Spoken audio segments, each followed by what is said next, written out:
Greetings, Fix-It employees. Today, I would like to welcome you to the Red Forest Racetrack. But while we admire this beautiful, I don't really like that. While we admire this beautiful racetrack, yeah, let's just, all right, get back in there. And they're off. While we admire this beautiful racetrack, we are going to talk about aluminum. Now, let me ask you, has this ever happened to you? You get to tier 7, you're like, sweet, upgraded belts. Aluminum belts are pretty easy to make. I'm going to get a bunch of them. And so you go over and you make your aluminum belts, and then you go do something, and then you come back a half hour later, and oh my God, everything's backed up. Why doesn't the water work? Yes, we've all been there. I have, you have, maybe, and if you haven't, well, you are awesome. But first, we are going to figure out, for the rest of us mere mortals, how we can solve that. Oh, Kitty wants to watch. Come here, Kitty. You want to watch this? You want to watch? Come here. You can watch the Sluggies. Here, come in, come right in the center. Aw, you died. Well, you don't deserve it.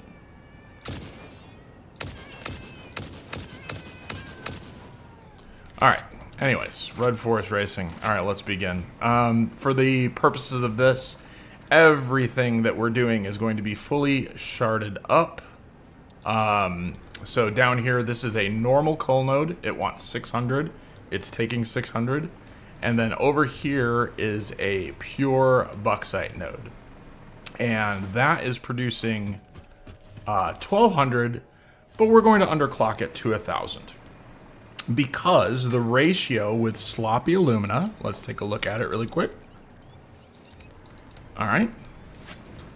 Sloppy alumina. Nope, not alumina solution. Nope, not that. Sloppy alumina. It wants... Nope, not that. It wants 500 bauxite. And then on the other side, making the scraps, it wants 300 coal. So 500 plus 500 is 1,000. And 300 plus 300 is 600. So now let's underclock this to 1,000 just to be cool. And if we take that out, we'll see this nothing's going to back up because it's requesting 1,000. It's getting exactly 1,000. So over a minute or so, here, start it.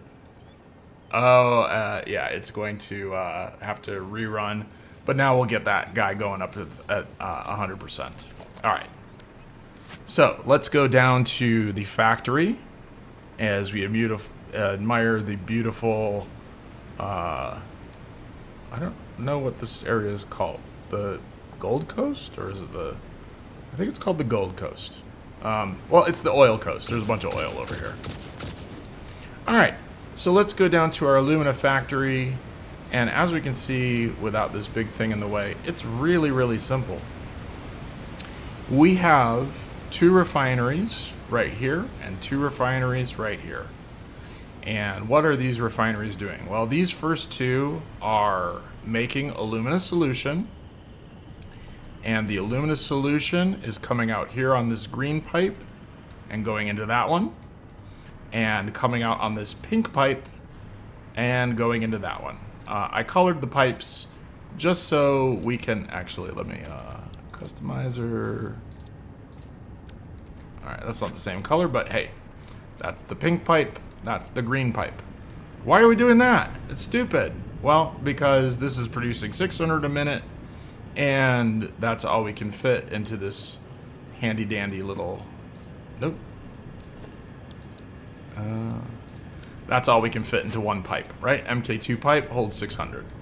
Same thing over here, producing 600, so we need separate pipes. All right. That's the easy part, though. So we got our alumina coming in, and how much water are we requesting? 500 per minute and 500 per minute. 1,000 water per minute. What the heck? That's a lot. Well, how are we going to address that? We got 600 water over here, right? 120 each. These are not sharded up, by the way. That's the only thing that isn't. So this is 600 water coming in this pipe. And if we look at our wastewater, 300 and 300. Well, wait a minute. That's 1,200 water. And you know as well as I do that if you try to put 1,200 water into this system that only wants 500, it is going to back up. So why aren't we backing up? And I will tell you the reason. The reason is because these guys aren't running at 100% efficiency, okay? Not because we don't want them to, but because the way we have our pipes set up, they aren't allowed to. All right, so 22%, 22%, and these should all be closer to 100. Yep, 100. So basically, we are getting a variable request of this 600 water that's closer to about 400. Now, why is this important? Because we want to make sure that we prioritize the wastewater first. So if we look at this pipe, the wastewater is coming out through here. These two pipes don't touch. And then it's going straight into this machine. All right. And then let's look over here. This wastewater pipe is also going through here and going to this machine. Notice that these pipes do not connect. Okay. We'll talk about these connections in a second and what they're there for. All right. So let's first off make sure everything's running at 100%. And this system's been going for about an hour now, and everything's running at 100%. I'm just syncing all of this stuff because that's the easy part, okay? So eventually what I'm going to do is put, I'm going to make a casings factory here, and we're going to use pure aluminum ingot. So we're going to turn these scraps into ingots. I highly recommend the pure aluminum ingot recipe. It takes the normal recipe requires silica, and you'll notice the sloppy alumina recipe does not output silica. But if you use the regular recipe, and here we'll just take a look at it really quick.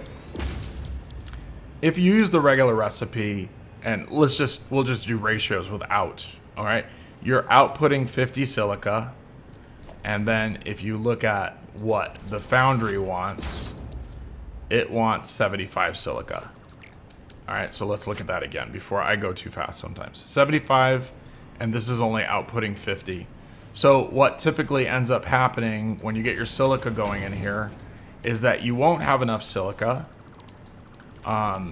which will mean things will back up because those scraps aren't getting made, and the whole system will back up. So to take silica out of the equation, I highly, highly, highly recommend the pure aluminum ingot recipe.